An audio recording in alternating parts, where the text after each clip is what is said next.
good governance is quintessential for Pakistan. There has to be serious discussion because ये सारे मसले हल नहीं हो रहे हैं, तो that means कि good governance के लिए कुछ करना पड़ेगा. I think 1972 का सेंसस था, 7 करोड़ मैक्सिमम आबादी थी पाकिस्तान की उस वक्त. तो अगर अब आपकी आबादी 3 से 4 गुना बढ़ गई और वही 4 सूबे हैं, तो we have to see is it serving good governance? And if that good governance requires an administrative reset, then let that be happen. If that good governance requires it changes, then let that be happen. But it has to be done.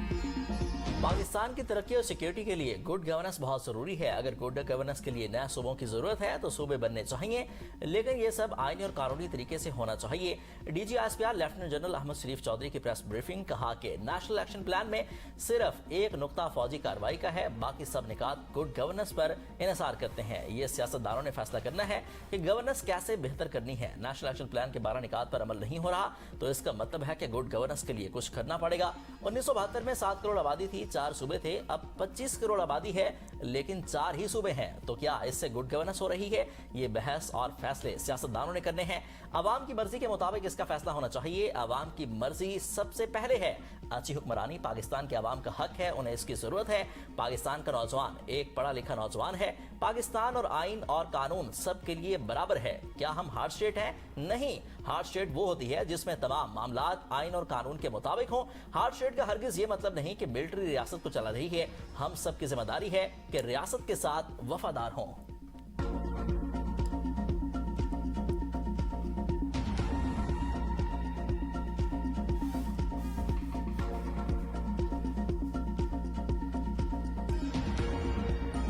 Pakistan और कश्मीर एक दूसरे के अटूट अंग हैं। कश्मीर पाकिस्तान की शहरत था, है और रहेगा। तो there is only one voice that comes from Pakistan कि कश्मीर बनेगा Pakistan, and only one voice that comes from Kashmir.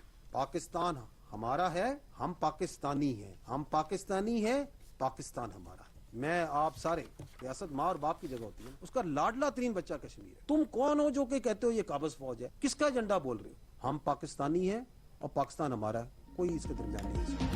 Pakistan का सबसे लाडला बच्चा कश्मीर है। वसाइल की बात करें तो सबसे ज्यादा कश्मीर का हिस्सा मिलता है। हुकूक के नाम पर गेम चलाई गई, लेकिन मकासद कुछ और है। डीजी ISPR की प्रेस कॉन्फ्रेंस, कहा गया कि मकबूजा कश्मीर से आने वाले मुहाजिरीन को नुमाइंदगी नहीं देनी चाहिए। अब वारदात थोड़ी बारीक है। आजाद कश्मीर के मामले में फौज का ताल्लुक ही नहीं, आजाद कश्मीर हुकूमत से ताल्लुक है। आजाद कश्मीर के मामलात को आजाद कश्मीर की पुलिस हैंडल कर रही है। तुम कौन हो जो ये कहते हो तुम काबिज फौज हो? ये किसका एजेंडा बोल रहे हो? उनको बुलाना चाहते हो जो मकबूजा कश्मीर में निहत्ते कश्मीरियों का कत्ले आम करते हैं, बच्चियों की इज्जतें पामाल करते हैं। भारत ने 10 लाख के करीब फौज मकबूजा कश्मीर में तैनात कर रखी है। कोई एक गांव से दूसरे गांव NOC के बगैर नहीं जा सकता। इसके बावजूद भारत कश्मीरियों की पाकिस्तान से मोहब्बत खत्म नहीं कर सका। हम मुहफ्फिज़ हरमैन शरीफैन हैं। कश्मीरियों की एक बड़ी तादाद पाक फौज में खिदमत सर अंजाम दे रही है, पाकिस्तान के लिए कुर्बानियां दे रहे हैं। हमने पूंछ और रावलाकोट में बहादुर लोगों की कहानियां सुनी हैं। कश्मीर पाकिस्तान की शहरत थी और रहेगी। कश्मीर से आज भी एक ही आवाज उठती है कि पाकिस्तान हमारा है और हम पाकिस्तानी हैं।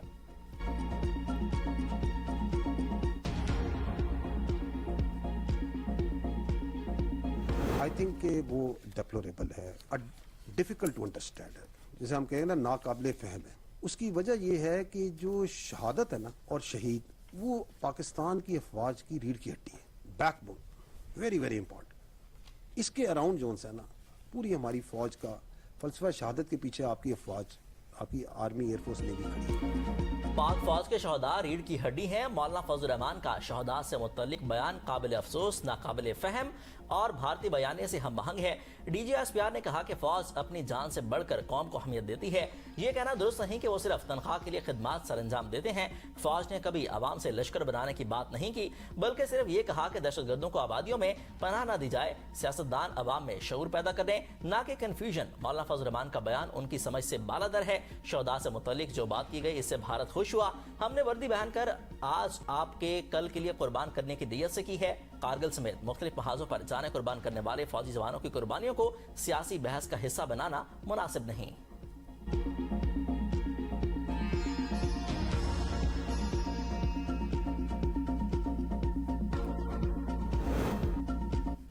बलोचिस्तान में अलमनाक सानिया एक और कान बैठ गई। रोजी की तलाश में घर से दूर जाने वाले 34 मजदूर लुकमे अजल बन गए।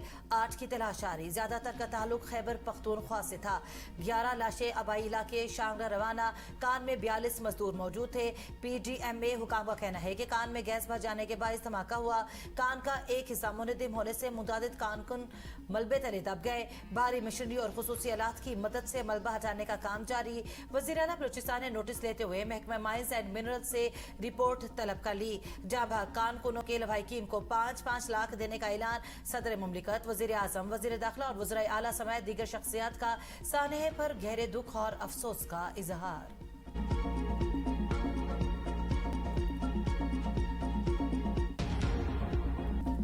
रावलपिंडी इस्लामाबाद में तेज बारिश, सड़कें तालाब का मंजर पेश करने लगी। ट्रैफिक की रवानी मुतासर। इस्लामाबाद जिला इंतजामिया के दावे धरे के धरे रह गए। गौरी टाउन फेज 4-1 एक बार फिर बारिश के पानी में डूब गया। घरों में पानी दाखिल, गलियों में कई फीट पानी जमा। औरतें, बच्चे, बुजुर्ग पानी में फंस गए। पार्क रोड, लहतर अरोड़ा और बनी गाला में भी सैलाबी सूरत हाल। रावलपिंडी के नशीबी इलाके ज़ेर आब, पानी गलियों और घरों में दाखिल। शहरियों को मुश्किलात का सामना।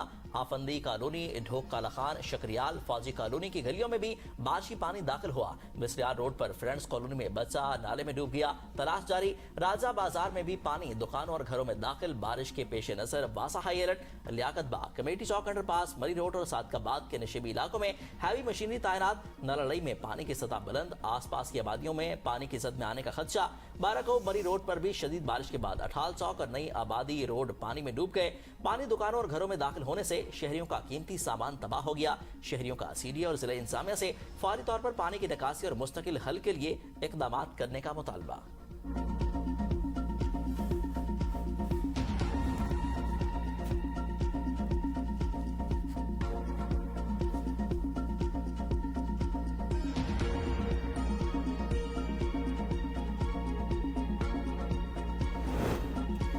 की बात तो बड़े अरसे से हो रही है, मगर मोहसिन नकवी की हिमायत इतनी अहम क्यों? हाइब्रिड निज़ामी सिस्टम में तब्दीली की गारंटी है। वज़ीर दाखिला मोहसिन नकवी के बाद वज़ीर दिफा ख़ाजा से भी बोल पड़े। कहा 2-3 माह में अहम फैसले हो जाएंगे। अगला इलेक्शन नए स्ट्रक्चर के तहत हो सकता है। नए सूबों पर सब मान जाएंगे। मुल्क में कोई भी सूबा लिसानियत के नाम पर नहीं होना चाहिए। लिसानी बुनियाद पर सूबे बनाएंगे तो नया पेंडोरा बॉक्स खुलेगा। नए इंतजामी यूनिट से मुतालिक मौजू पहले ही ज़ेर बहस आ चुके। मेरी ज़ाती राय में कराची और गवादर विफाक के पास होने चाहिए। अलीम खान रंगबाजी ना करे। उन्होंने अब तक कौन सा प्रपोजल दिया है? अलीम खान 4 बंदों के साथ हमारी पार्टी में शामिल हैं। उनकी सियासी हैसियत क्या है? वो जिस थाली में खा रहे हैं उसी में छेद कर रहे हैं। अलीम खान की काबीना में शमूलियत कोई मजबूरी नहीं। उनकी मजबूरी को 2-3 दिन में ठीक किया जा सकता है।